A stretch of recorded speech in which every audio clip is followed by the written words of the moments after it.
dòng hiên miếng xuôi sang tô khéo buồn nhìn con xuôi hi mong miếng xuôi bỏ thiên cùng buồn ngày kỳ phôi chút hi xịt cù ly nhân chi tố mô gì si tròn lời ngay khón tô nhì kít ngã xìm lối cả cô nhìn chinh chinh mô lióng xin buồn như tay treo ngà cây chín ngày giông phun min gió mây nhì ly khoai ngà xìm chung lấy nhìn xịt nhì ngày xịt lấy kít nhà xìm ngày oi nhì nhì oi ngày gió mây nhì bói ly khoai ngài dòng hi mô nhì xí ôi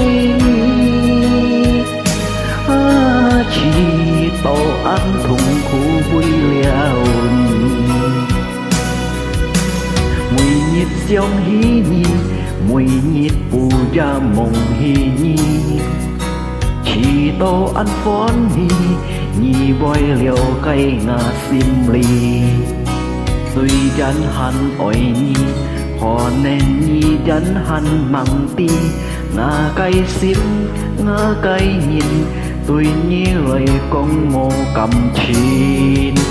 chín chín mô đi xí ôi nhi ha chỉ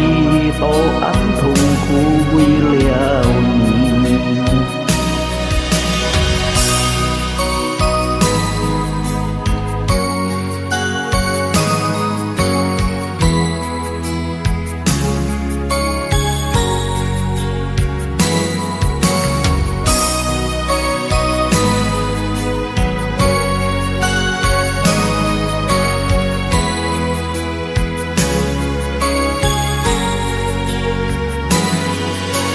chinh chinh mô lióng xin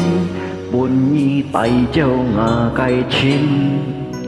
ngày xiong phun min gió mây nhì ly khoai ngà chín chung lấy nhìn xịt nhi ngày xịt lấy kít nhà xìm ngày oi nhi nhi oi ngày gió mây nhì bói ly khoai ngài dòng hi mô di xí ôi nhi ha chỉ tổ ăn thùng khu vui liao